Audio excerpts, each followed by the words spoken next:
2017 সালে আজকের এই দিনে মান্দায়ে আইপিএফটি ঘাতক বাহিনীর হাতে রাজ্যের তরুণ সাংবাদিক, যিনি একসময় এসএফআই এর নেতৃত্ব দিয়েছিলেন জিরানিয়াতে, পরবর্তী সময় ডিআইএফ এর সঙ্গে অত্যন্ত গভীর সম্পর্ক তৈরি হয় এবং ধীরে ধীরে সে সাংবাদিকতার কাজে যুক্ত হয়।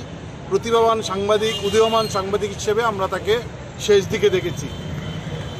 জিরানিয়া মহকুমার মান্দায়ে আইপিএফটির একটা কর্মসূচি কাভার করতে গিয়ে তাদের হাতেই শান্তনুর মৃত্যু হয়েছে। প্রকাশ্য দিনের বেলা লাশ গুম করে দেওয়ার চেষ্টা হয়েছে পর্যন্ত।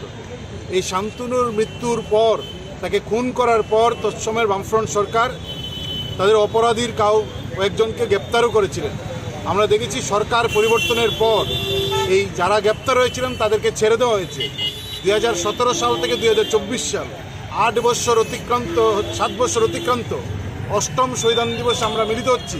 আমরা দেখছি বিচারের বাণী আজও নিবৃত্তে কাঁদে। কেউ গ্রেপ্তার হয়নি। যারা গ্রেপ্তার হয়েছিল সরকার পরিবর্তনের পর তাদের ছেড়ে দেওয়া হয়েছে। ফলে রাজ্যের সাংবাদিক হত্যাকারীদের পর্যন্ত সরকার পরিবর্তনের পর ছেড়ে দেওয়া হয়েছে। সেই বিচার আজকে পর্যন্ত হয়নি। আমরা শান্তনুর নাম দিয়ে তার ওই সময়ে যারা তার সঙ্গে বন্ধুত্ব সম্পর্ক, তার রাজনৈতিক সহকর্মী সহ যারা বিভিন্ন পরিসরে তার সঙ্গে যাদের সম্পর্ক ছিল, আমরা প্রতি বছর সন্ধ্যার সময় এই অনুষ্ঠানটা করি, তার প্রতি শ্রদ্ধা জানাই এবং আমরা খুব ক্ষোভ প্রকাশ করছি যে 7 বছর অতিক্রান্ত 8ম শহীদান দিবস করছি। শান্তনুর মতন প্রতিভাবান সাংবাদিকের হত্যা হলো, রাজনৈতিক মদতে সেই হত্যা হয়েছে, আজও তার বিচার হয়নি।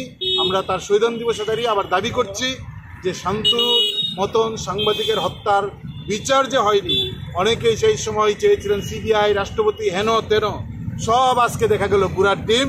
যারা পরে অ্যারেস্ট হয়েছিল, যাদের তৎকালীন বামফ্রন্ট সরকার গ্রেপ্তার করেছিল, তাদের পর্যন্ত ছেড়ে দেওয়া হয়েছে।